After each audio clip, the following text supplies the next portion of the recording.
Good evening, everybody, and welcome to Portimao for the second round of the Porsche Club of America Sim Racing Series 13, round 2 here from Portugal. It's time after Daytona 2 weeks ago to move on to the second circuit on this great calendar and see just who is going to come out on top this time around after an excitingly close finish between Gilles Dupin and Charlie Ferrer. Just 700ths of a second, I should say, separating them at the end of an hour of racing a fortnight ago. Myself, Ian O'Leary, and Justin Prince taking you through this round of the championship. Good to be alongside you for this one. Justin, what a race we had 2 weeks ago. Looking to back it up with another one here in Portugal. Yes, indeed, and it really came down to who was the most precise when it came to the infield at Daytona. Now you're talking about a race tonight where being precise is going to be very critical if you're going to be able to have a clean lap around this tight racetrack. A lot of people have been having spins in practice so far and throughout the start of qualifying. It's going to be an interesting night to see who really separates themselves as well in that championship with us getting away from the drafting track. A very good evening to everyone who is tuned in on YouTube as always. Get some of those messages later on, but of course we are delighted to have Princess Cruises as the 2025 PCA title sponsor, as the official cruise vacation partner of Series 13. They provide exclusive offers including world-leading itineraries across a fleet of 16 elegant ships sailing to more than 330 global destinations. Reach out to the PCA concierge team to book your next adventure today. Call by calling 833-679-2188. And of course, the Porsche Club of America is celebrating 70 years this year as well. A big anniversary through 2025. And we're very much looking forward to celebrating that with the Porsche Club of America Sim Racing Series as it reaches its 13th season here this time around. Every Wednesday and Thursday night we'll have racing for you on alternating weeks depending on what class it is. This is fixed setup week, if you want to call it that, with the sport class tonight and the challenge class tomorrow night.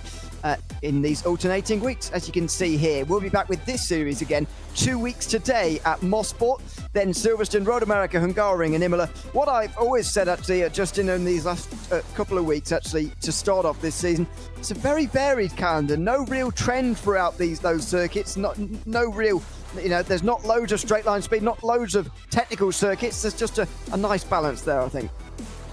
I think that's part of the plan, right, is to have that good balance where you're tested for a championship. And we start things off, of course, with Daytona 24 week, going to be the main thriving point for Daytona being the start of the season. Now, the thing is, for Esteban and for the rest of the field, it's going to be the interesting part, who really separates themselves at the more technical tracks after a drafting track really equalizes things. These points, mind you, running from the running order from last week. Yep, Gilles Dupin now just about getting those 30 extra points over Charlie Ferrer, despite only finishing 700ths of a second ahead of him. Aaron Sunday finished in third place, just a couple of seconds adrift, with Carlos Lopez and Nelson Albuquerque rounding out the top 5. Kevin Schultz was just outside of that. Mehmet Karachai recovered from a late spin to still finish 7th, ahead of Brian Stern, Ben Buckley and Nick Whitehill, who got involved in his fair share of incidents, but still managed to grab a top 10 by the end of the day. So he had a good day all in all. This is the circuit that we're racing at. It's the Autodromo Internacional de Algarve, if you want to use the official title here in Portimao. Justin, it's a difficult technical circuit, I would say, where overtaking relatively difficult to come by. Yeah, it's going to be one of those types of racetracks where it's a rhythm circuit. If you get side by side in a bad spot, I've seen a couple people bounce doors and spin each other out in terms of just trying to find a way moving forward. This type of racetrack, though, also known more so for racing with motorcycle racing, with a lot of its experience in real life. Also, though, has that experience with road cars as well. These drivers looking like they're trying to attack that track. Owen Murphy, though, has been the man to beat throughout the session so far. He was up by half a second in final practice. Yeah, this is less of a margin here, but even so, you can tell he's got the speed. 3 minutes to go in qualifying, and as I say, a very good evening to everyone who's watching along at home. Rachel Sunday cheering on Aaron as always. Good evening, Brendan Kennedy as always. Heath Spencer says that as an entry class driver, I'm excited to see how it's done by the pros. Well, this is the sport class, of course. The pro class is on Wednesday nights.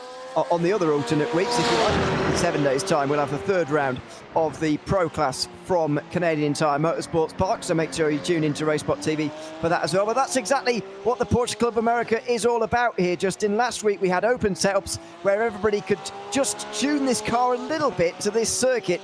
These drivers don't get that luxury. They've got to just drive with what they're given here tonight. Yeah, and so far, for the most part, the main focus has been keeping things stable and keeping things planted on the racing surface and trying to limit yourself from off track. For the most part, people have been keeping things smooth, keeping the arcs pretty wide to be able to make sure they get the right lines down here around the circuit. So it's going to be interesting once we get to the race itself, how these drivers attack the surface around each other.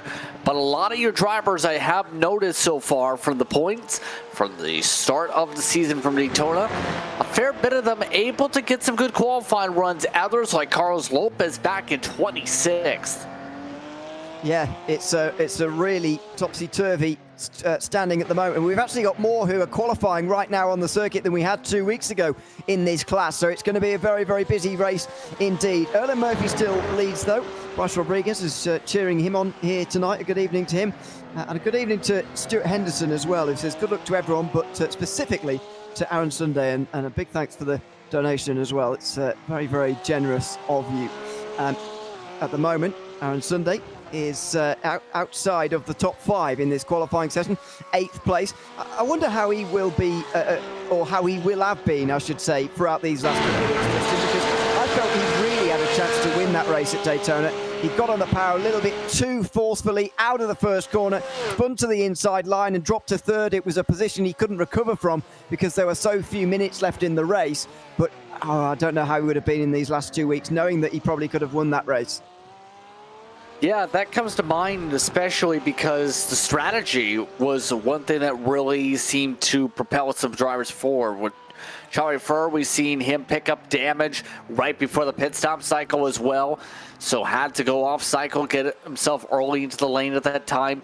That really factored in after how dominant he had been in the infield portion of the racetrack by a good 10th or 2 at least each time around the circuit.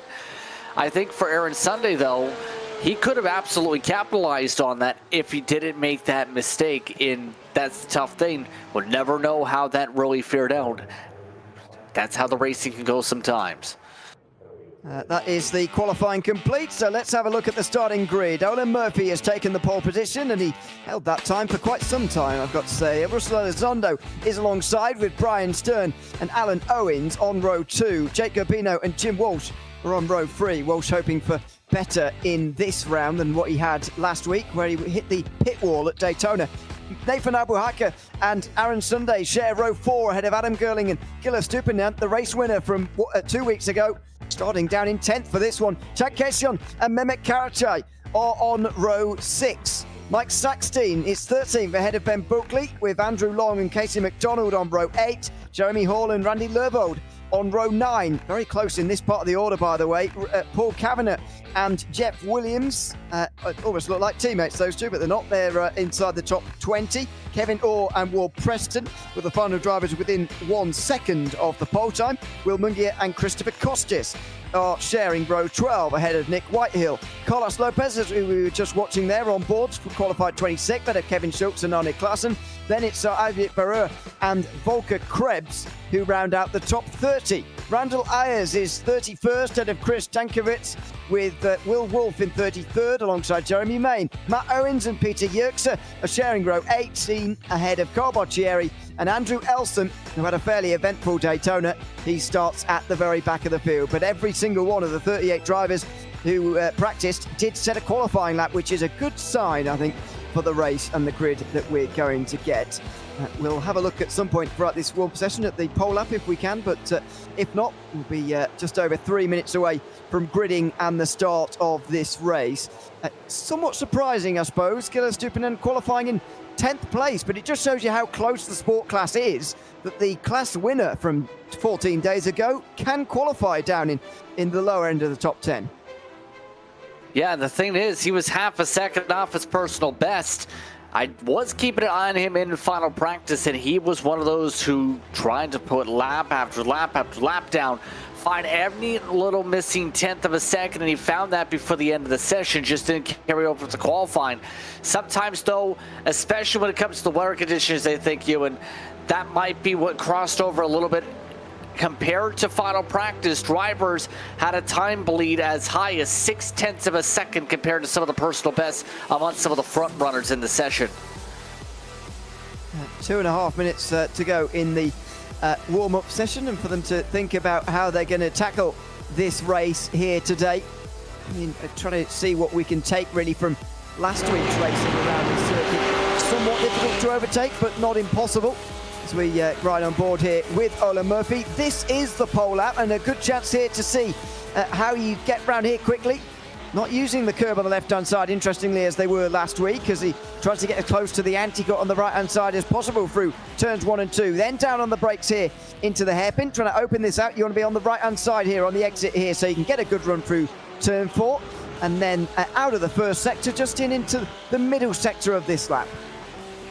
Good opportunity to be able to see some dive bombs. I've seen a lot of people find ways to get side by side right here, deep on the brakes.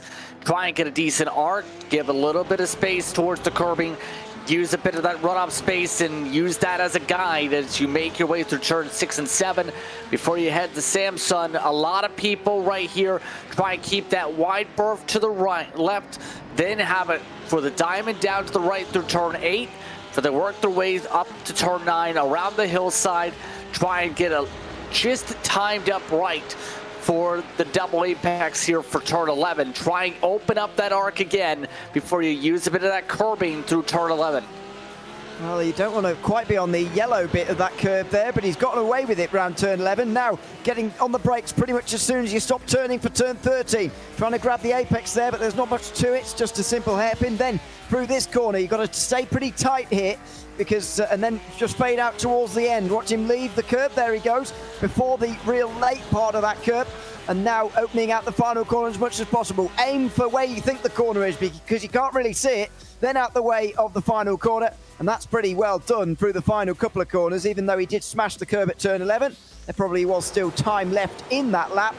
It was enough for pole position. Somebody asking what the sport class means in this series. It's effectively the third division of racing in the Porsche Club of America Sim Racing Series. We have the Pro class, which is Tier 1, the Club class, Tier 2. This is the third tier. And then the Challenge class tomorrow night is the fourth tier. And it's a great thing about the Porsche Club of America. I think that you can progress like this and maybe eventually work your way right up the way towards the Pro Series, where we've got the best drivers in the Porsche Club of America Sim Racing Series going battle every second Wednesday of the first 7 weeks, effectively, of this year. Had a great opening round at Daytona and a great second one at the Algarve as well. The promotion system is one of the great things about this series. Yes, good opportunities to be able to learn as you make your way to the classes as well, you'd have to say, and be able to try and improve your craft, trying to have good fun while doing so.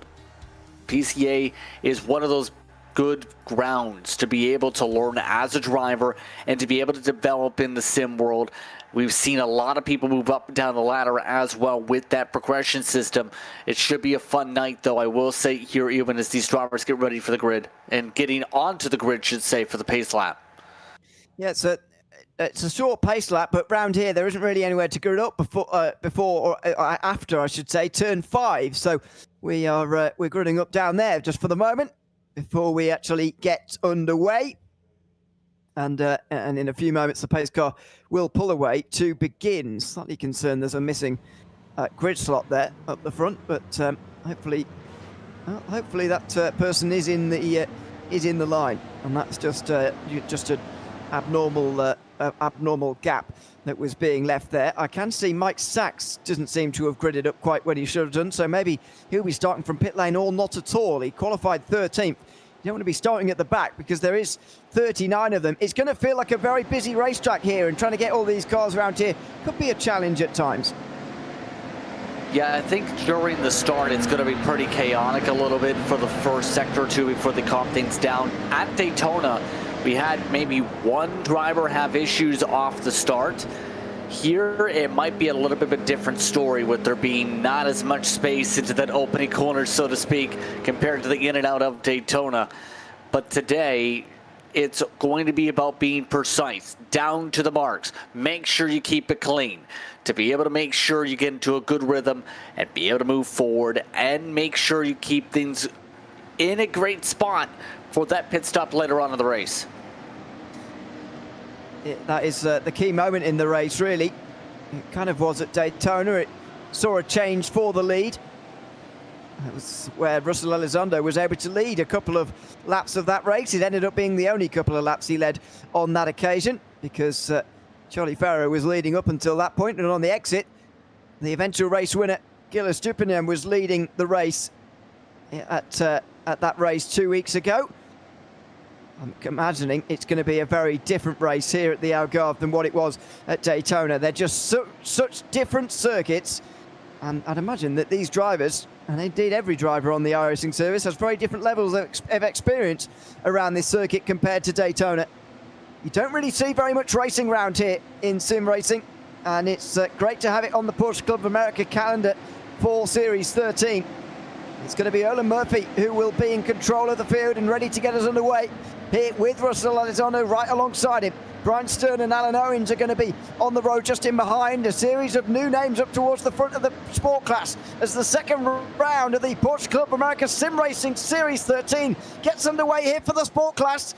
It's going to be under the control of Olin Murphy now that the pace car has pulled in. Murphy's still waiting, and there's caused a crash in the background. There's been a big stack up in the background, and there's already cars around you can see maybe in the very distance. But Murphy waits a very long time, finally now goes, and he was sleeping there. Russell Elizondo's going to take the lead towards turn one. Alan Owens on the outside line as well as they go for second place here. Murphy's going to try and grab that position back again from Owens as they go side by side, door to door into turn three. Owens makes good progress round the outside, giving the inside for Paul, but it's still going to remain side by side. Murphy gives a load of room. Oh, and two spins. Elizondo and Owens have both spun to the inside of the circuit. Down at turn four, the race leader was so briefly in the top position, but Russell Elizondo's already got it wrong, and Olin Murphy returns to the lead. What did I say about keeping it clean? Try to make sure you pace yourself to be able to set up the rhythm for the lap. We've already seen drivers break that rhythm, get loose, and more contact nearly. Oh, Jake Urbino there. I thought he was going to fly into the back of Tim Walsh there, but he got away with it. Walsh is up 4 places already in this race. Urbino right in behind. It's cold tyres, I suppose, cold minds, and everybody trying to get up to speed. Unfortunately, it was a synchronized spin out of turn 4 there. Absolutely remarkable. Yeah, kind of absolutely wild, but that was also set up in part the offline. This is sloppy. Just ended up having a stack up there as they were having a very slow down. A few drivers had some gaps in the back, ran into each other. At least 3-4 drivers picked up damage there at the back of the field. And then you have what happened at the front of the field, where quite simply, you had one driver just get too hot on the gas, like you would see at Daytona for a few drivers, or spin it out, and then the second was just following in the footsteps. Just absolutely chaotic. Here it is once again. Owens, in his case, he's got a compromised line, just follows the loose condition up front and smacks the wall hard. Elizondo gets away without hitting the wall quite so hard, but he's a long way down now. He's 37th after that spin. I believe, by the way, yeah, Carlos Lopez has also been into contact here, and he was spun round on the way down towards turn 7. He ended up in the gravel. Oh, his rear wings come off briefly there as well, but it's back on again. He's way down now towards the back of the field as well. Alan Owens still couldn't get himself in order. That's around the normally flat out turn 9. He must have some damage on that car for it to be behaving like that, although having said, oh, he's not actually got to the pit lane yet. He's actually still not crossed the line, which is how far he is behind everybody else, and now he does come to pit lane, perhaps unsurprisingly. Fast repairs for Elizondo and Owens, and believe Elizondo actually picked up a speed penalty. You have other drivers like Kevin Schultz here just open up the arc and just turn it right back into a car and sent it off into the sand trap. A lot of drivers making some big mistakes, like Elsom with this big wobble too. Andrew Elsom, who had a solo crash at the bus stop fairly early on in the race at Daytona, and multiple solo spins after that as well. I'm afraid he's had another one towards turn one. He's not had contact with other people, that's been the problem, but it rather sort of beating himself, I'm afraid, so far this season. This is what happened in slow motion. It is a steep downhill, but it's very rare to see someone lose the car like that. Yeah, that was kind of weird, just down the straightaway. At this point, a lot of people having a tough time with this track, and that's kind of what I was emphasizing with how difficult some of the drivers had in terms of the practice session. We're starting to see that really build up. Jim Walsh, though, already leading that second pack of cars. The top two are running away a little bit, but others, they continue to seem to have problems like this bobble. Costas, nothing he can do. No, someone got loose there on the outside line of turn 13. Just slid straight into him, I'm afraid. Yeah, Jim Walsh is very much the cork in the bottle here. It's Olin Murphy's off.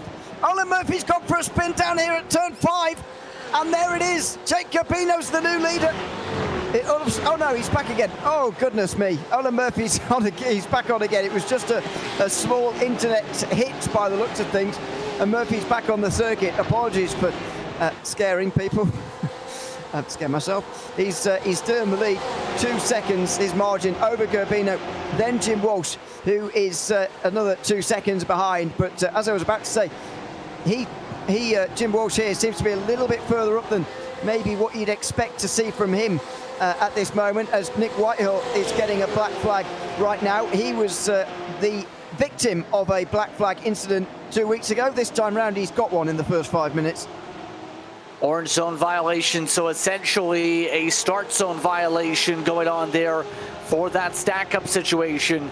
Not a surprise with what we've seen happen there, but some of these battles, already seen a lot of people being very aggressive here on some of these dives to try and find a way to poke around. We mentioned how difficult it is to pass some of the drivers at this point, trying to just get the draft zone section set up and try and outbreak some of their competitors at this point and try and force them off the racing line with some of the dives. Oh, he hasn't looked up the inside even for fourth place there. That was Brian Stern just taking a pick to the inside as Jim Walsh continues to head this train, and it is really a long group now. Walsh has got Brian Stern behind him. Aaron Sunday's up to 5th place. Then it's Gilles Dupinant, who's up 4 so far. He's in the light blue, just in behind Sunday in the white and light blue. Then the pink is Nathan Abuhaka, followed by Mehmet Karaçay, who's almost exactly where he finished Daytona already. Then Adam Gerling and Chad Casey on rounding out the top 10. So it's a big, big group, and you can see him behind. There's some drivers who are not very far behind either. As I say, I think Jim Walsh's start and qualifying speed has put him into a maybe false position as to where his race pace is. Yeah, Walsh has had some solid race pace, I will say, right now, to be able to keep things defensive at the time being. The problem is going to be, though, eventually Stern's going to get a chance to get alongside, and that might open up this entire pack potentially. But the way it's looking right now, it's just the bit right now the tough part of trying to find a way alongside. At this point, Walsh is doing just enough where he's trying to go slow in, fast out, that has been able to get him some buffer over Stern compared to Stern's fast in, slower out. It's not the best way to overtake, going for that strategy, unless you're making a real dive bomb.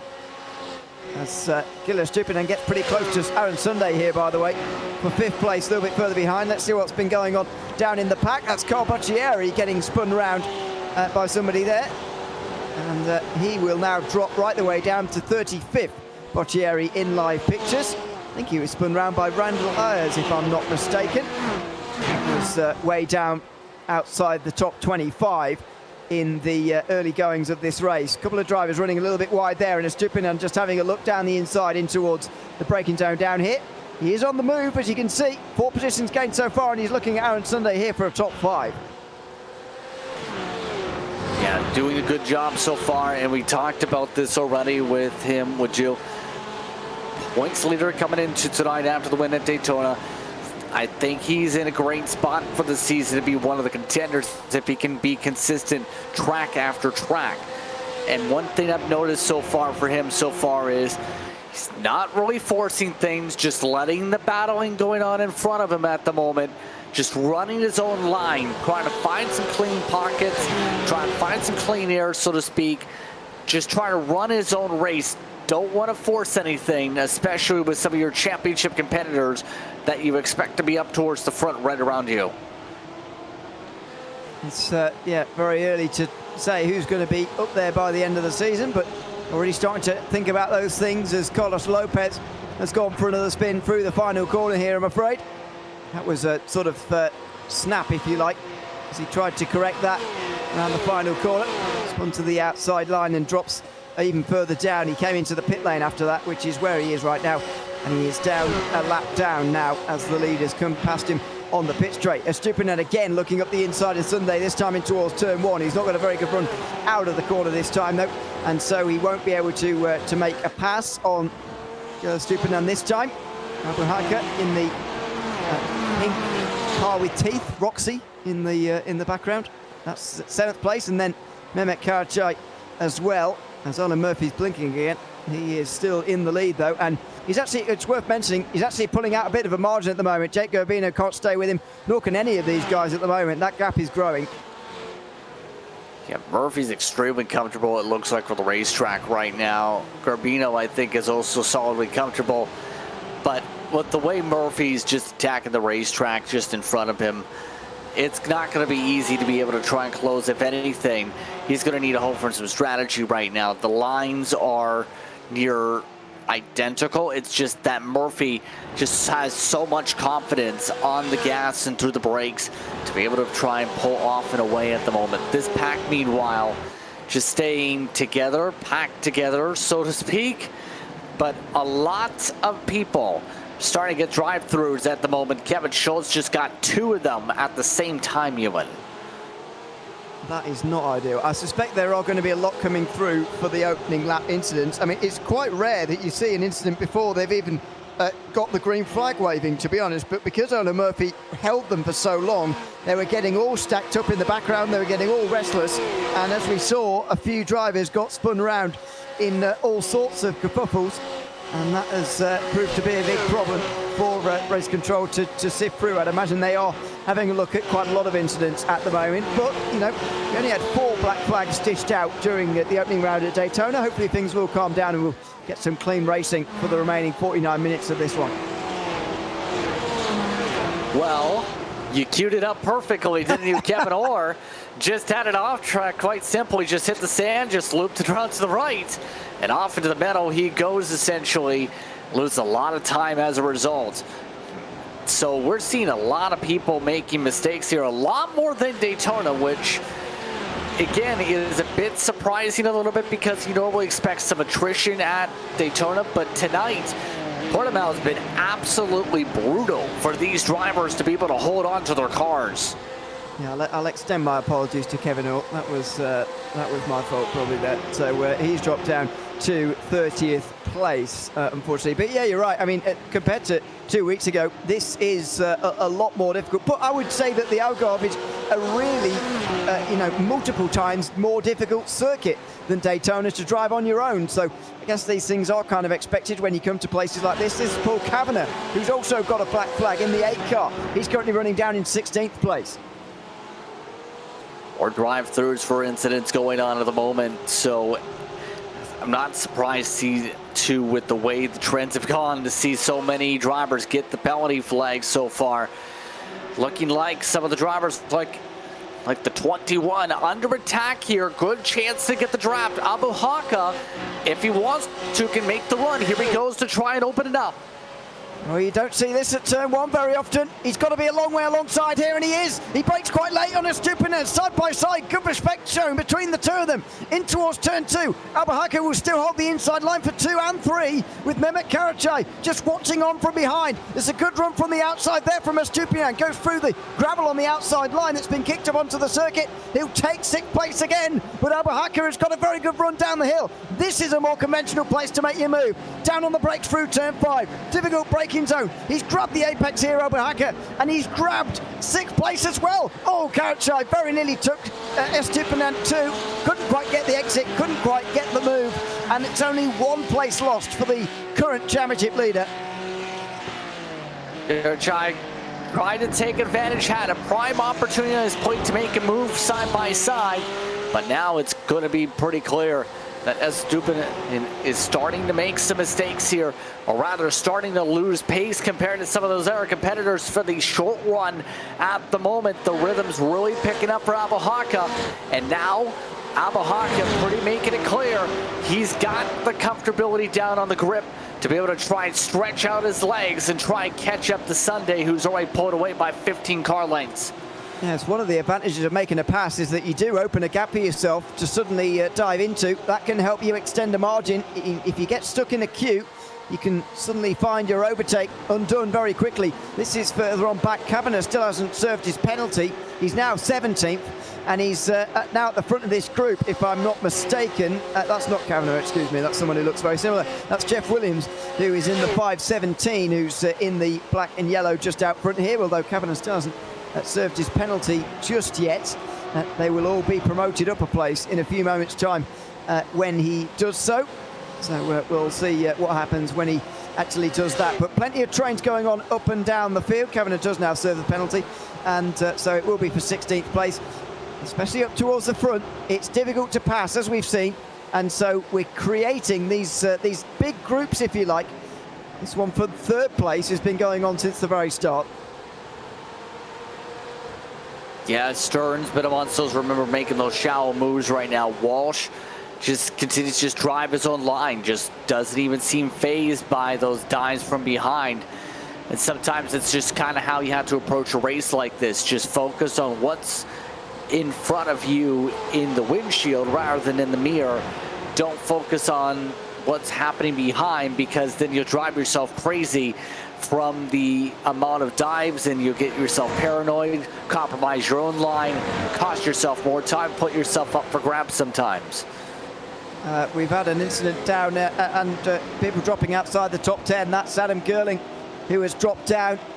There's been maybe contact, not sure, but he's certainly not sure what's happened at all, but he is dropping down at the moment. While we're bringing that replay up, it's time to remind you, of course, that we're thrilled to have Princess Cruises as the 2025 PCA title sponsor.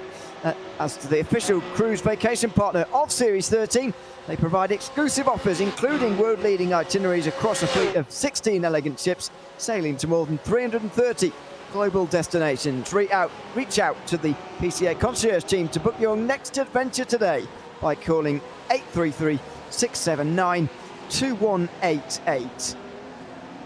Just under 44 minutes remaining in this second round of the Porsche Club America Sim Racing Series Sport Class. This is what happened to Adam Gerling, who was running in 9th place at the time. Too late on the brakes through turn 11, and it was a solo spin, a classic solo error there. Oh, and a no! Oh, goodness me, very nearly rejoined right in front of the pack as well. Well, that was highly dangerous, to say the very least. So the rejoin, absolutely. And I think he damaged his race car from that situation too, just because he hit somebody from that move, and that's why you hold the brakes in that situation. Lap times at the moment, in case you want to know, currently running in the 44s for the leaders, 44.4 from Olin Murphy last time round, but even some of them are going a little bit quicker, and Nathan Algarve has gotten down to a 43.7, which is his fastest lap of the race, actually, his personal best on that last lap. The overall best so far is denoted at the front of the race. That is 43.1 from Olin Murphy. Meanwhile, side by side for 10th place between Ben Buckley and Andrew Long. Oh, and they make side-to-side contact. and spinning around. There, unfortunately, goes Ben Buckley. Oh, and it looks like he's going to be in more trouble there with his front right tyre, which is no longer rotating either. Ben Buckley will be making a visit to pit lane this time round.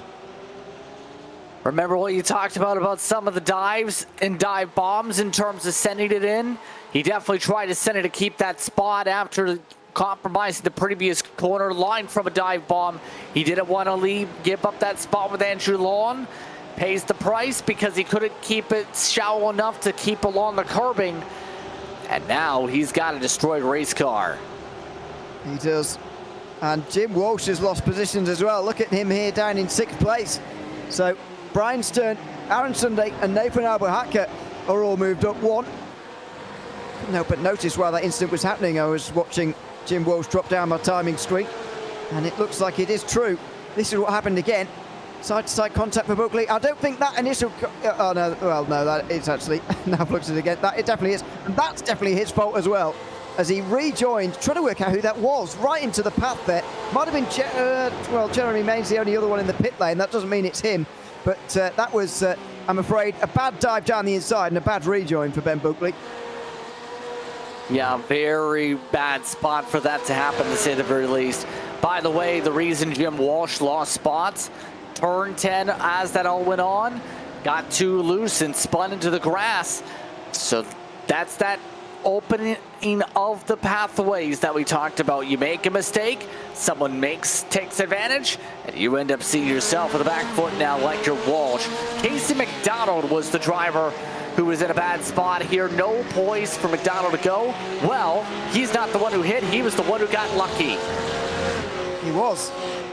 So still not quite sure who was the one who who slammed into the side of Buckley with not much choice other than to do so. Casey McDonald gets away with that one on that occasion. As Jim Walsh continues his role as cork in the bottle here. He was doing it previously for 3rd place, and now he's doing it for 6th. As Gilles Stupinen is the one closest behind him. Chad Casey and Mehmet Karachai are there as well. Stupinen working his way down the inside at turn 5. It'd be a bit of a lunge, but he knows he needs to do it. Stupinen seeing some of his big rivals, like Aaron Sunday, who was a big rival 2 weeks ago, and Nathan Albuhaka, who finished 5th place in this championship last season, both go up the road, for example. I'm not sure if you noticed as well, though, Walsh is just not looking as stable as he was earlier. Remember, with the way he was approaching slow in, fast out. He started to have a lot more rotation, it almost seems, on Apex off, which is starting to see him bobble, wiggle around in some of these corners, and that's now opening up the door for everybody else. So he might be a little bit too firm on the gas, might be burning up some of those rear tires with the way that car seems to be handling right now out of these corners. That's now opening up the opportunities for some of these drivers to make some pokes. Oh, he's defending as well. This is going to only sap the life out of this group and certainly suck the speed out of it. And unfortunately for Stupinen, he just can't find his way through at the moment. Round the final corner, they go. Nathan Albuhaka is very close to Aaron Sunday as well, by the way, as they battle for 4th place. They're not quite able to keep up with Brian Stern by the looks of things. You can see Walsh is looking in his mirrors because he's weaving around a little bit. Albuhaka has got through. What a run that was at the final corner. Nathan Albuhaka looks very, very quick indeed, but I'm afraid he just didn't qualify quite as well as he needed to. Same story for Stupinen, who's now under pressure from Chad Casey on for 7th. Still providing pressure. Gazian still waiting for a chance to maybe find a way around all this, because as you said, cork in the bottle with Walsh at the moment, but you can't force your way in with the cork opener without risking a major bit of damage right now. You have to get a good line, have to get a good mark, have to have that great run out of the final corner, I think, to really help set things up initially for the whole second part of the lap as well. If you want to be able to try and get alongside, we've seen that real big setup where you have to be just about on the bumper and having a better corner X in the first place to really have a pass here tonight. It was Jeremy Hall who made the contact, by the way. He is still running in 13th. That's remarkable that he's still going quite so quickly. Last time round in a 45.4 Now, that's not exactly on the pace with the leaders, nowhere near, but it's pretty good for someone who's got a hole in the front end. That's let's put it that way. He's going to limp to the pit stops, that's for sure, and they're not too far away. If you want to make a really early stop and make it home, then you might as well pit soon. That's going to stupid, it's gone! The race winner from 2 weeks ago has gone for a spin through the penultimate corner. He's been stuck behind Jim Walsh for a few laps now. He's been trying to get the traction, trying to get those runs, and he's just tried a bit too hard there through the penultimate turn. Did the exact same thing as Walsh just did a few laps ago. Just over-rotated, coming off corner exit, slid around, had to lock it down in this case, and it's now cost him a lot of time. Jim Walsh and now Joe Stupian both having to just spin around and snap around on him. Just trying too hard, I think, through turn 13, or 14, I should say. And he's paid the price for it. He drops down the field. It's a real shame for him. Well, how is he going to recover from that now? I'd imagine he'll be making an early stop, but he didn't come in that time round. Just over 36 minutes to go. You can pit it from here and make it home at this circuit, but not many of these drivers want to from the front, because the likelihood is you find yourself stuck in traffic, stuck in this kind of field is where you'll be. Battle for 13th place is where this really stems from, but gets a bit closer further down in the pack. There you can see on the bottom of your screen. Excuse me, side by side between Walsh and Casion, very nearly there. Chad Casion has a look at the inside through turn 13. It's now his turn to try and pass Jim Walsh, as Estupiñán wasn't able to do it. Now he's out the way. It's time for Casion to give it a go. Just trying to build up the run really at the moment. Just taking a lot of aggressive lines, noticing Casion is trying to pressurize Walsh after his defensive maneuvers all throughout his past 5 minutes especially. But Karachai, I think in particular is going to be somebody to keep an eye on. He's still been showing good consistency in this pack. He said the type of sim racing that's his favorite format, mind you, in terms of some of the bio information from earlier, is the one I win. Quite simply. Very confident, I know. Especially since he was the Season 11 Challenge Champion. Or Series 11, should say. Yeah, it's confident, or just knows what he likes. I don't know. Walsh on the defensive again, and Casion not able to find the inside. Walsh there was definitely watching his mirrors before the braking zone. Got to be careful with moving too late, quite like that. But he's got away with it this time round, and he will stay in 6th place on this occasion. There are the lap times, by the way, on the left-hand side of your screen. They are the last lap times, not the best from these drivers. And you can see from there, Nathan Algarve is flying 43.8 from him last time round, the only driver in the 43s in the entire field, and now he's on the back of Brian Stern. Algarve is going to be interesting to keep an eye on how close he can get to the lead at this point. If he keeps up the pace like that, he might be able to try and get there. If he does it, it's not fully realistic, let's say, but it would be absolutely interesting to see if that was going to become the case later on in this one. But it's also going to be difficult for Algarve to gain time, also having to try and pass cars like Stern, like Garbino, like all the other ones at this point. Still though, Karachai has lost a lot of ground in the past lap. He's now trying to fight to keep the draft, for Casion still has not been able to find a way to get alongside Walsh. No, he hasn't. Estupiñán gets back through on Andrew Long, because Andrew Long has gone off, or at least dropping down and losing time for some reason. That's promoted the race winner from Daytona back into the top 10 again, as that's a good run from Casion. There'll be a chance here. Oh, he's alongside, almost out the way of turn 4 there. And this surely is going to be a pass for Casion down the inside at turn 5. Bit of a squeeze. Walsh is going to be on the outside, though. It's a long way around there.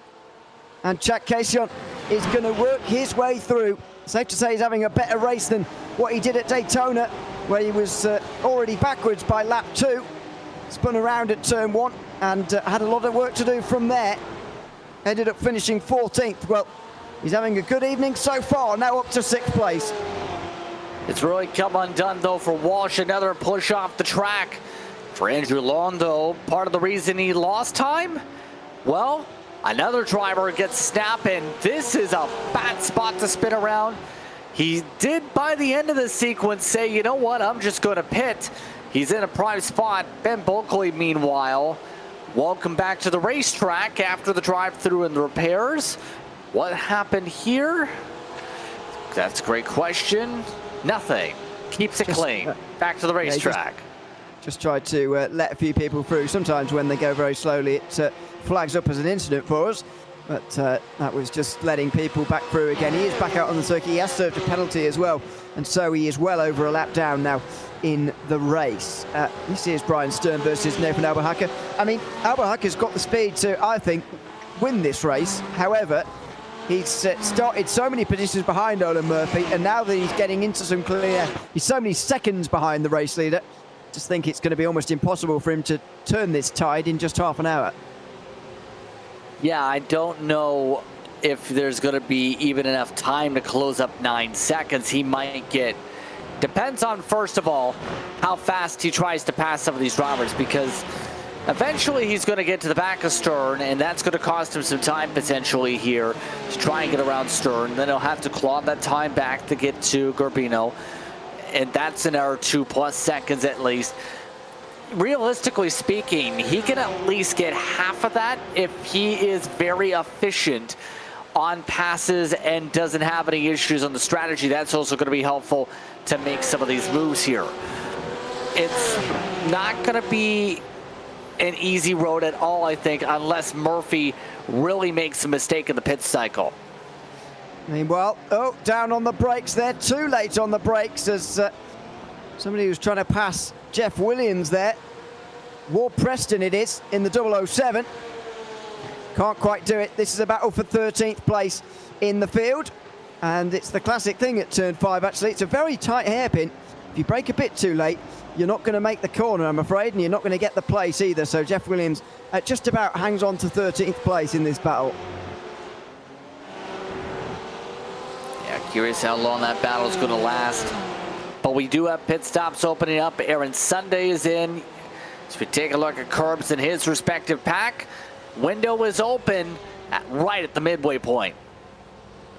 There is Sunday making his stop. So while he does that, and while we're waiting for the rest of the pit stop cycle, we'd like to remind you, of course, that we're thrilled to have Princess Cruises as the 2025 PCA title sponsor. As the official cruise vacation partner of Series 13, they provide exclusive offers, including world-leading itineraries across a fleet of 16 elegant ships, sailing to more than 330 global destinations. Reach out to the PCA concierge team to book your next adventure today by calling 833-679-2188. Just under half an hour to go here at the Portimao circuit in the Algarve, the south of Portugal. And it is Olin Murphy who is leading the way by more than 6 seconds ahead of Jake Garbino, who's rather run this race on his own, to be honest. And he too, much like Chad Casey, is having a much better day than he had at Daytona as well. In the 3rd place is Brian Stern, and this is that battle with Nathan Algarve and Chad Casey, who rounds out the top 5, although it's a slightly false top 5 now, because Aaron Sunday has made his pit stop and he has dropped down to 25th position as a result. That's exactly why people didn't really want to do it early here, I think, because they don't want to end up in the traffic. And Aaron Sunday now is right behind Arne Klaassen. If he overtakes him, he could be in a right old group headed by Christopher Costas in 17th place. It could be a nightmare for him.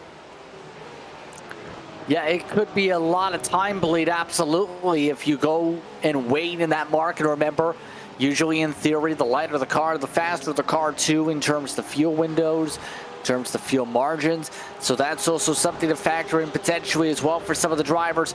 So it's going to be about timing on that and waiting as long as you can, as you said, just a few more minutes in that window. By the way, Algarve has now lost some time in this grouping, has not been able to progress forward here, has just stayed behind Stern, and if anything, has hit a brick wall on time.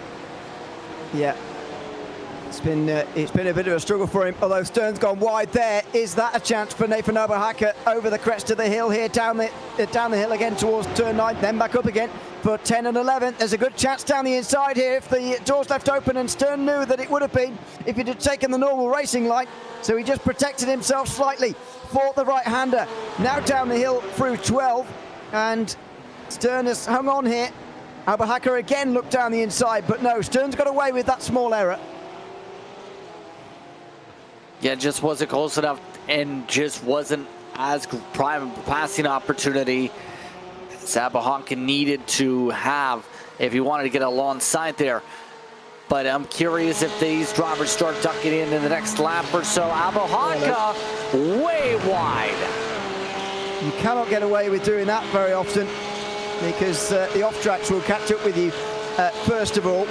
But nevertheless, race control will see that you're doing it if you're really taking liberties with the track limits.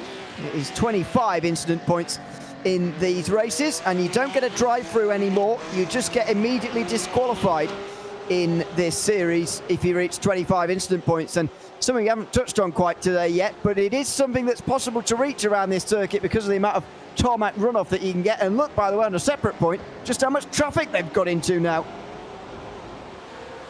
Yeah, that's what some of the lap traffic really started to pile in. Jerry just letting drivers go. That's going to be a bad spot to reach them. This was a bit of a slowdown, and near contact, there is contact. Oh, Brian Stern into the side of one of the lap cars there, and it's Carl Boccieri. He's hit. He's spun around himself. Now Chad Casion gets through. Mehmet Karatai in the black and green goes through as well. It's a part of racing. As a lead lap car, you've got to find your way through the lap traffic efficiently. I'm afraid Brian Stern hasn't managed that, and he's damaged his car to add insult to injury. Yeah, not sure what else you could really say other than my goodness, because you had Boccieri that was slowing down a rapid bit. He just had stopped to the right just about initially. There was a small opening, but that was a risky dive in the first place, even with lap traffic. Stern just having to take a slide to the grass to be able to get the car back going. There's going to be two sides to that story. Stern believing he was alongside and should have been getting through, and Boccieri believing that he was rudely knocked on there. But that's what race control think. It's a black flag to Brian Stern, which he'll surely serve a little bit later as he's got damage now. Nathan Oberhacker seemed to scrape Stern as he went past. Look at the damage on the front right of the pink Porsche. He will take his fast repair, I would imagine, and be on his way very soon. Just heard on the radio that was not a blue flag scenario either. So that has been a drive-through awarded now to Stern as a result of that situation. By the way, in all of this, you still have Jeremy Hall that's been driving with significant damage, still up +8 now, even with the pit cycle. He's been surviving even though the bonnet's been wiggling and trying to bobble off the car. It's pretty amazing from Jeremy Hall. Very damaged, as you can see on the front end here. Right, who was it?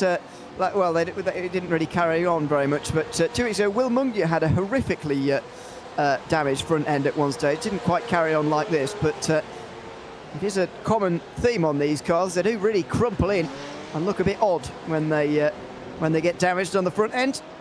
You're not supposed to be crashing them into things, mainly, but Jeremy Hall didn't really have much choice when Ben Buckley rejoined right in front of him. And, well, thankfully for him, it didn't do very much damage. There is Erlen Murphy in the 019, leading the race by some distance. It's 6.5 seconds now for him. And what a fantastic race this has been for him so far. He has led every lap, and he's comfortable at the front of the field. Still 23 minutes left for him, though, to bring this one home.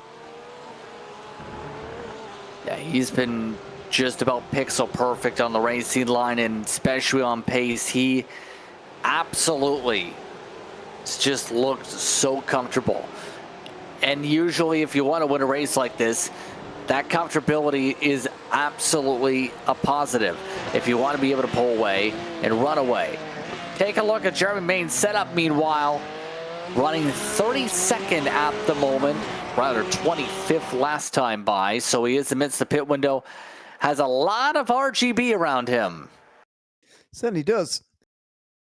And a nice, what looks like a sort of elevated sim rig there. He's dived down the inside of, I think that's Corbocchieri for 31st there. It's a nice move from him. And great to see the onboard cameras of some of these drivers who provide it to us. A big thanks to those who do. You're always welcome to, by the way, if you are a driver on a RaceSpotTV broadcast.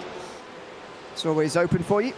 But yeah, great to see the drivers who do share their sim racing setups with us. As Jim Walsh here has been sharing quite a lot of moments with everybody else so far in this race, but not all of them perhaps wanted by him. Casey McDonald is the one chasing him down at the moment. This is just an onslaught for Jim Walsh, really.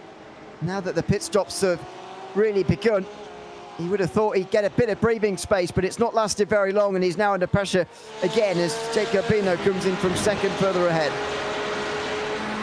Take a look at this setup, though, from Kavanaugh in the backdrop. That's, I believe, one of his Porsches in the backdrop, actually. Just has it set up in the garage. A lot of motion, a lot of vibrations from his rig at the moment. But that's a very nice looking Porsche. Certainly is. And I like the fact it's pretty similar coloured to the sim racing car. It's probably the other way around. He's probably coloured his sim Porsche similar to the one in the background there. So there you have it. A good place to put your sim rig for Paul Kavanagh, and he's racing well today, just inside the top 10 now in the pit stop phase. You can just see him pop up on the tower there as Chad Casion makes his way out of the pit lane. Was that a long stop from Casion? No, excuse me, it was the right amount of time. 15.6 seconds, actually on the short side from him, but you can get away with that. He's still ahead of Aaron Sunday, is he? No, not quite. Aaron Sunday's got back through in him. That's currently for 12th place, but later on it could be for a top 5. I believe we just had some trouble in the pit stops, by the way. Mike Sachs in that backdrop, as you were discussing things, got into the 907 and they got hooked together. Significant damage to that 907 car. Apologies, I was looking away at the timing screen at the time. If you were watching things on your screen at home there and yours as well, Justin, I apologise for that. But yeah, there was certainly a damaged 907 down on pit lane. We can't be far away from the end of the fuel limit now, though, because Olin Murphy is into pit lane from the lead. I'd imagine when the pit stops have all happened, he'll be well ahead of this driver right here, Jake Garbino, who pitted just before him. Garbino about 15-second pit stop, not bad. It still has a very solid buffer, actually, for everybody else in terms of his pit cycle, but just expecting everyone to be at the tail end of the pit stop cycle at the moment. Jim Walsh, even with the spins, able to still extend the window, it looks like, to try and get a lead lap. So Murphy stops a bit longer than Casion, 19.5 seconds. How far ahead will he be of Garbino here? Gap's going to be a bit less than what it was before, I think, of 6.5 seconds. I think it could be down as close as 5 or so. But we will see. Yeah, it is about 5 or so out of the pit lane. The Stupinet, 16 seconds in the box. Lervold, 16 as well. So, that's what happened. You're right. Will Mungia got spun round by Mike Sachs as they both tried to enter the pit lane. They got stuck together there. Mungia then just says, you know what, I'm just going to back up, get into a space where I can just try and parallel park this. Yeah, at the very least, he didn't knock the fence down, but he still knocked the front nose in just a lot bit more trying to drive to the fence. This is quite painful to watch. Now avoid the stairs, and he's okay. But that is a lot of damage to the front end of that Porsche, I'm afraid. And some of it was self-inflicted, not all of it. I suspect that Mike Sachs will be receiving at the very least a talking to after missing the pit entry there. Here's Peter Yerkes, meanwhile. great improvements from him so far today, but don't be fooled by the positions gained there just yet. Matt Owens is just in behind him. They haven't stopped yet, neither has Jim Walsh. So that's 3 of the top 10. We're still waiting to come in for the first time here tonight. There you go, on the left-hand side. Still waiting for these drivers to come in, but they are still obstacles. I mean, Aaron Sunday's right behind Matt Owens here, and it's just a little bit in the way at the moment, and that's a bit of a problem for Aaron Sunday, although it won't be a problem for long. I suspect the 2 of them ahead will be coming in here around the final corner. Will they be sticking to the right? It looks like one of them will. So Sunday's still stuck behind Matt Owens. And Owens is dealing with significant damage to the right side of his race car from that initial stack up at the start. Jim Walsh also came in for that pit stop, it looks like here. So at this point, quick stop for Walsh, very quick stop off and away. 16 seconds again from him, and he'll be inside the top 10 when he leaves, just ahead, or behind I should say, of Estupinan, but ahead of Randy Lervold by enough seconds to be comfortable.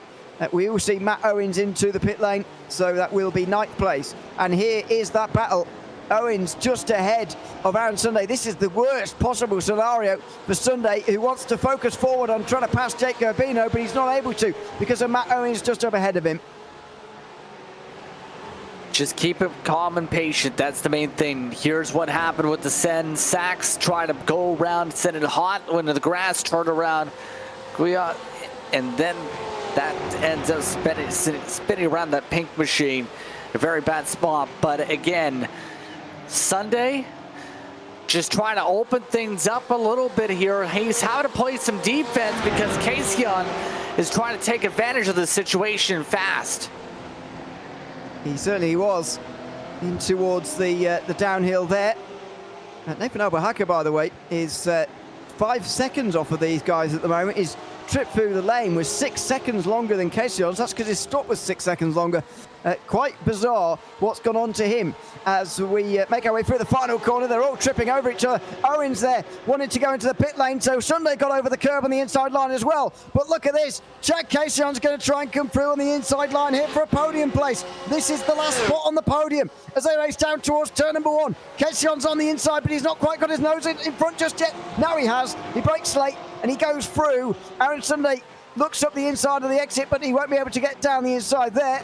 And Jack Casion moves on up to the podium places. Still a bit too shallow to the corner, to that final corner through Gulp. And that's really cost Sunday that opportunity, just having to recorrect himself mid-apex as he started to hit some of that curbing to the right side of the racetrack and some of the apron pavement. And now we'll really see if Kasian is able to fully solidify this podium spot. He's looking very quick now that he's in open running room. He does. It's perhaps quicker than what he did in the first stint, actually. But there you go. We've just under 15 minutes to go. We'll remind you one last time that we're thrilled to have Princess Cruises as the 2025 PCA title sponsor. As the official cruise vacation partner of Series 13, they provide exclusive offers, including world-leading itineraries across a fleet of 16 elegant ships, sailing to more than 330 global destinations. Reach out to the PCA concierge team to book your next adventure today by calling 833-679-2188. Just over 14 minutes to go, and there is Carlos Lopez. Have a look at one of those drivers who has got a display of their sim rig, and I can just see the bottom end of a track map right up over the top of his sim rig as well. That looks like the bottom end of Laguna Seca to me, but he's got a proper sim rig and room decorated for him there as he's running in 31st position right now. Yeah, things really came around for Lopez here today, but getting back to what we're seeing here up front, Sunday's just starting to lose the tempo, and it's getting interesting here with Kasian. He's now getting himself in a good spot to get near draft distance to Garbino and try and close up that distance down.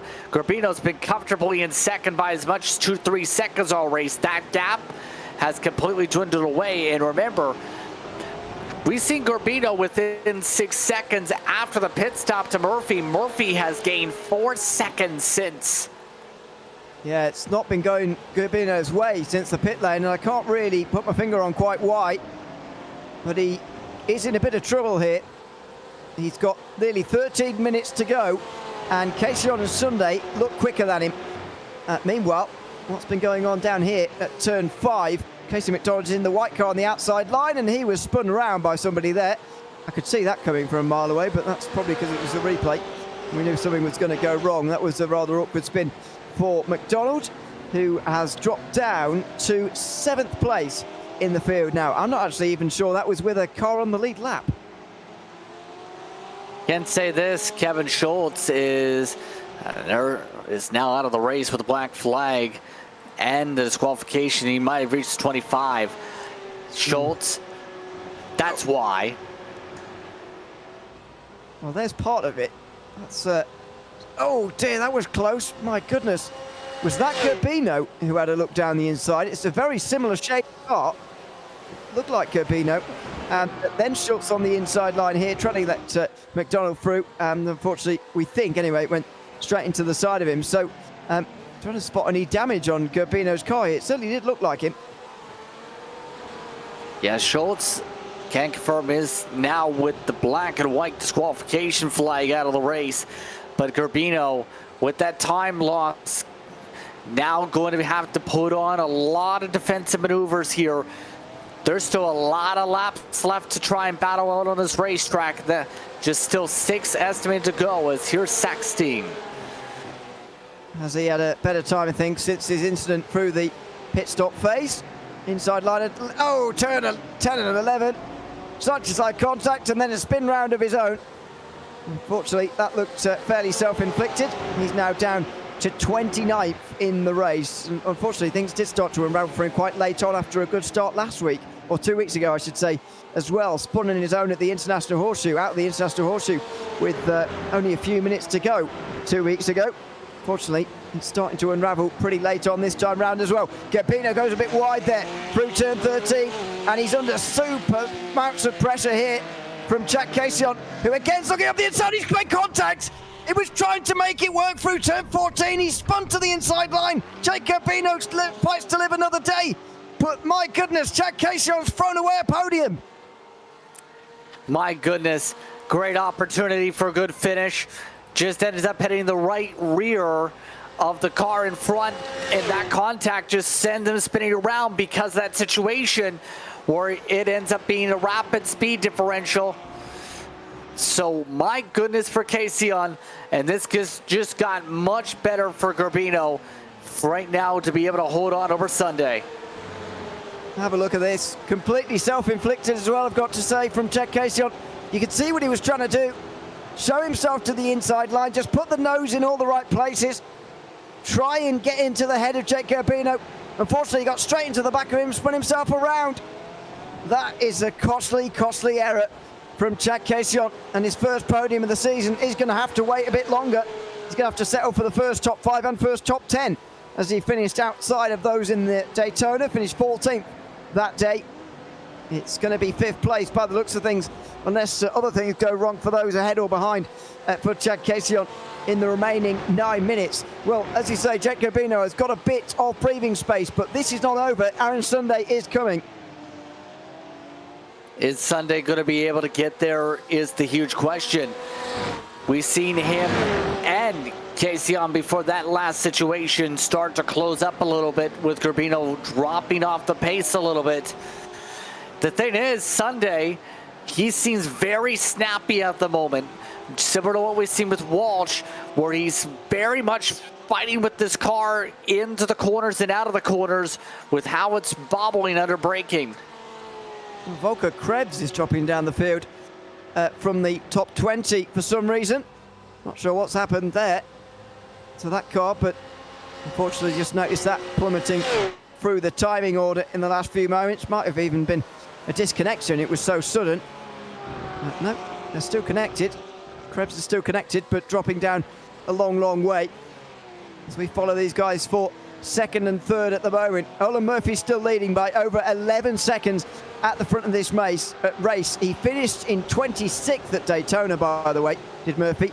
So it's a big change for him, and that's what happened to Volker Krebs. That looks, well, has all the look of a technical failure to me. Something definitely had to have broke, whether on the sim rig or just ended up just not being able to turn whatsoever. He absolutely clobbered the wall and demolished his race car, though.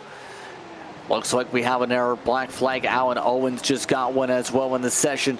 So we're down to under 8 minutes to go. It's closing time if you want Sunday to be able to move up to that second step of the podium.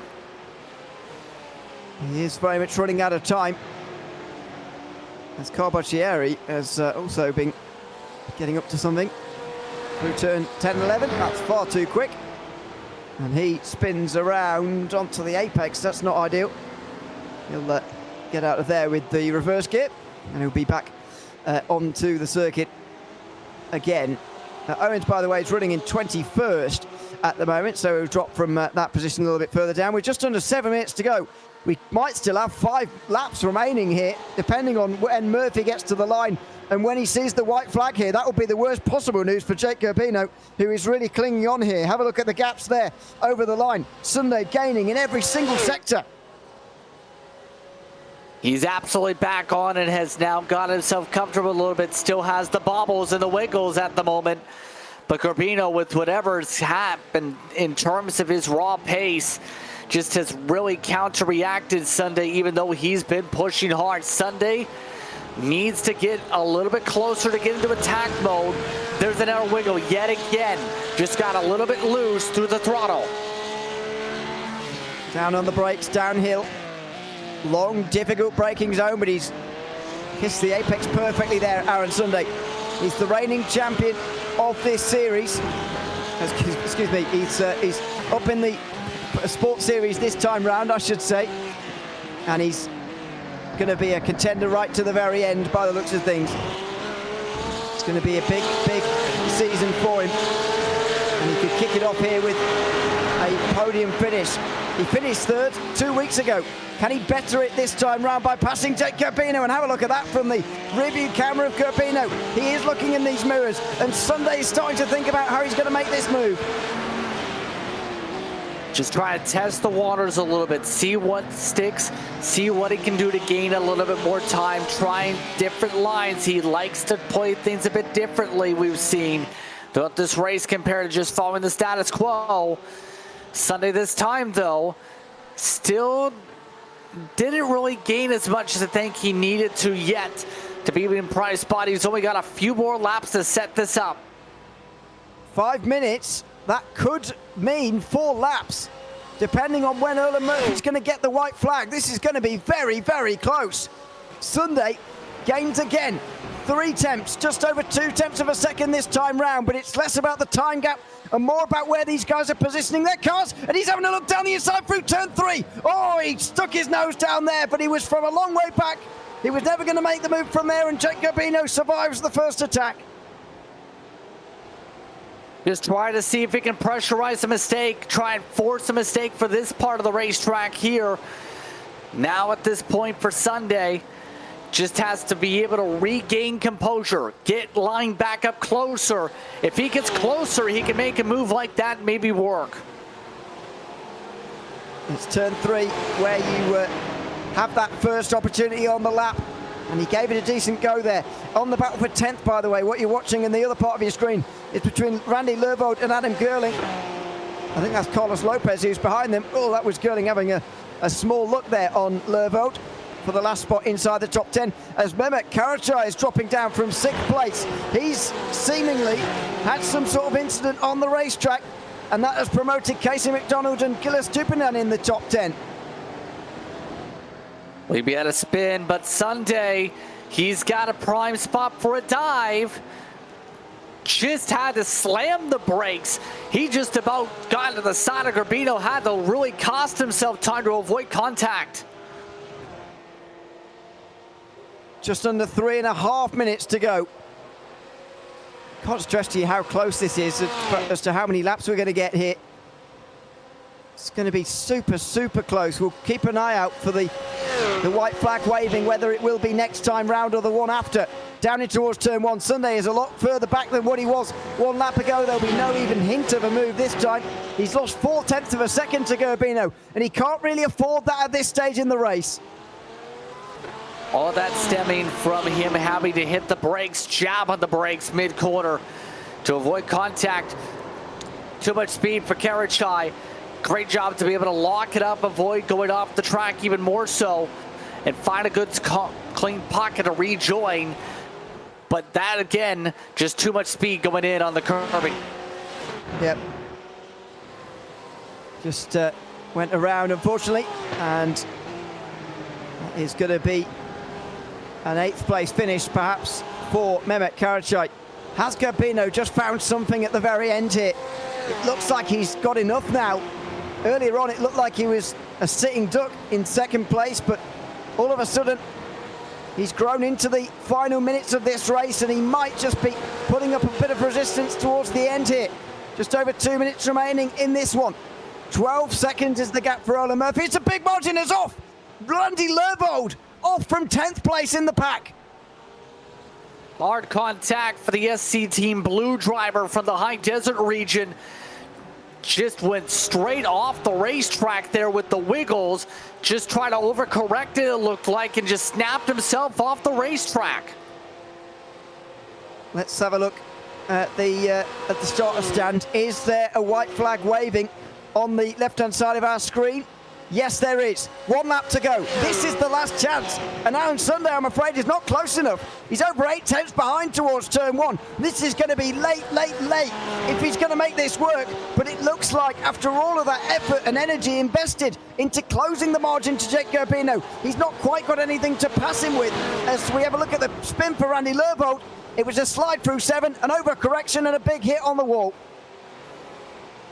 Yeah, that overcorrection definitely going to take him out of contention for whatever good spots he had left in him. At this point, though, Gerbino able to survive the tide of 2 different drivers trying to put on an attack for this 2nd spot. Seconds remaining, and it looks like Gerbino's got it. He's just bringing it home now in 2nd place. What would be a fantastic finish after finishing dead last at Daytona. He's going to be on the podium here.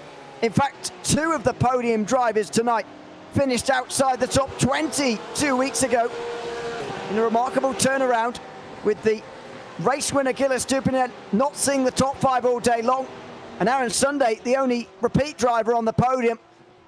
It's allowed a bit of space for a new driver into the spotlight, and that driver is Ola Murphy, who's going to win round 2 of the Sport Class in the Porsche Club America Sim Racing Series in Season 13. A fantastic drive from Ola Murphy. Lights to flag dominance, and he takes round 2. Absolutely perfect race for Murphy. Sunday, back-to-back 3rd place finishes to start off this season.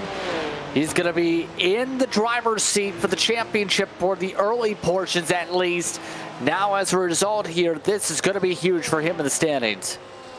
It certainly is. He's going to be the leader by 10 points ahead of Gilles Dupinel.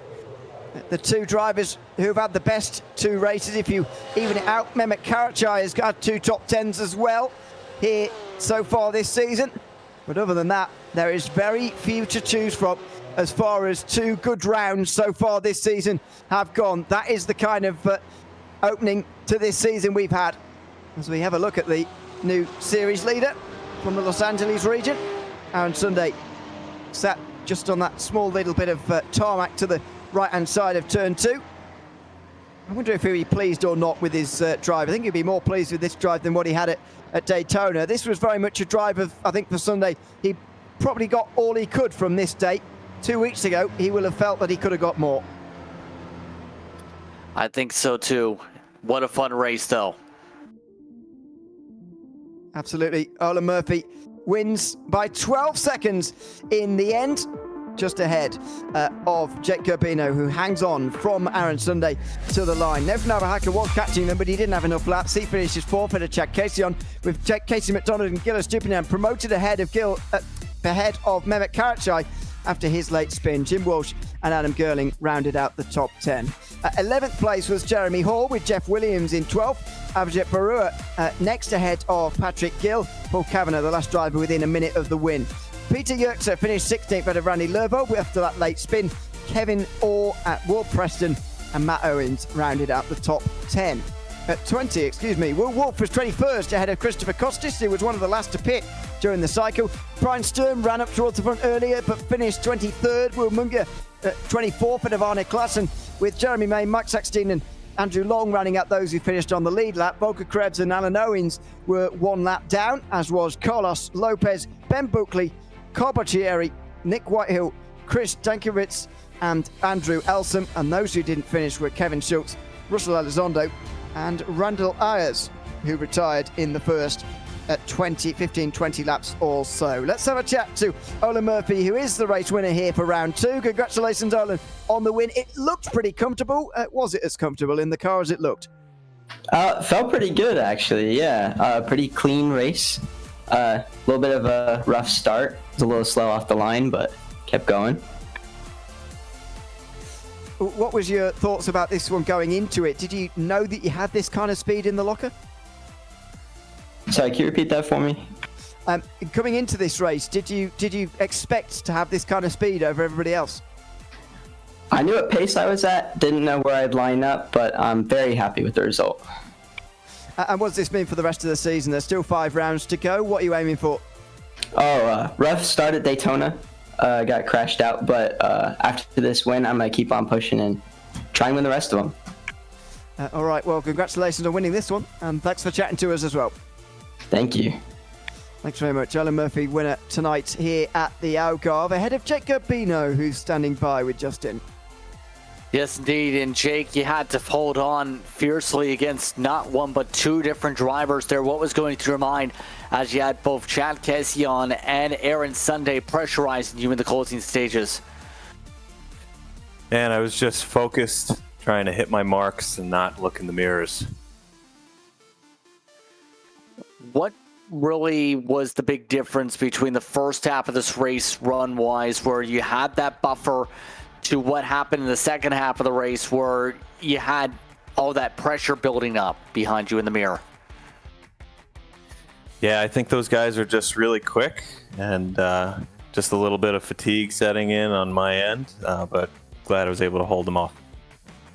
What does a finish like this say for the rest of the season, especially knowing it's early in the campaign, but you have a great points finish and a podium finish on the board? Yeah, so I was pretty disappointed at Daytona with the DNF, but I'm really grateful to be back up on the podium here, and I'm looking forward to putting in the work to keep finishing strong throughout the rest of the season. Jake Garbino, straight to the point. Thank you very much for the time. Anyone you want to give a shout out to? Yeah, absolutely. I want to give a shout out to my coach, Eric Sutton. Appreciate him. He's getting over being pretty ill. My wife, Sarah, my dad, John, and mom, and coworkers of mine that are watching the stream. Hey, everybody. And thanks to you guys in the booth, as always. Appreciate it. Jake Garbino in second spot here tonight. Ewan. Third spot, though, went to Aaron Sunday for a second consecutive round. He's catching up with you. Absolutely. To finish on the podium 2 races in a row. Congratulations, Aaron, on another podium finish tonight. Are you more pleased with this one maybe than the one at Daytona, or less? Yeah, if I just keep doing this, I might be in good shape. So I'm going to keep on trying to hit the podiums and take it all the way to the end. Absolutely. By my maths, you'll be leading the championship by about 10 points. Not that that really matters after round 2, but are you pleased to have had this level of consistency really from 2 very different racetracks? Yeah, I just keep working on my consistency because there's people like Olin and some others out there that just put in super fast laps. So I figure if I could just keep hitting the podiums, just keep being consistent, I'll be able to be up there at the front. What's the likelihood of you being able to manage that in 2 weeks at Canadian Tire Motorsports Park? Well, never been there before, so we're gonna have to see. Well, we'll see. We'll see indeed. Congratulations on third tonight, Aaron, and thanks for chatting to us as well. Thank you so much. I also want to thank the Sunday Nation crew in the chat and YouTube, and OHND crew for helping out with the race prep, and everyone else out there makes this production happen. Good stuff. Yeah, absolutely. A lot of support for you out there again tonight, as always. So congratulations on third. And thanks for chatting to us as well. Aaron Sunday, third place here tonight at the Algarve in round 2 of the Sport Class and the Porsche Club of America Sim Racing Series. I mean, what a great round again here, Justin. We'll be back in 2 weeks' time with this series. Canadian Tire Motorsports Park, another very different racetrack from 9 p.m. Eastern Time. It's going to be a fun one for round 3. It's going to be an extremely fun one, to say the very least. I think it's going to be a true test as well, similar to what we've seen here this past week. How the drivers are going to play things with a lot of off-track situations. Going to be difficult to pass, but also some good draft sections to open up some chances for some dives. It should be a fun time. Don't forget, it's not over yet for the Algarve either. We'll be back in exactly 24 hours' time at 9 p.m. Eastern Time for the final of the second round in the Porsche Club of America Sim Racing Series this time round. I'll be back tomorrow alongside Mike Nels to bring you all the coverage of that one. For now, though, I've been Ewan O'Leary alongside Justin Prince up here in the booth. Ramiro Agustin Cisneros has been behind the cameras this evening. Thank you very much for watching here tonight from round 2 with the Porsche Club of America Sim Racing Series Sport Class. We'll see you again tomorrow. Goodbye for now.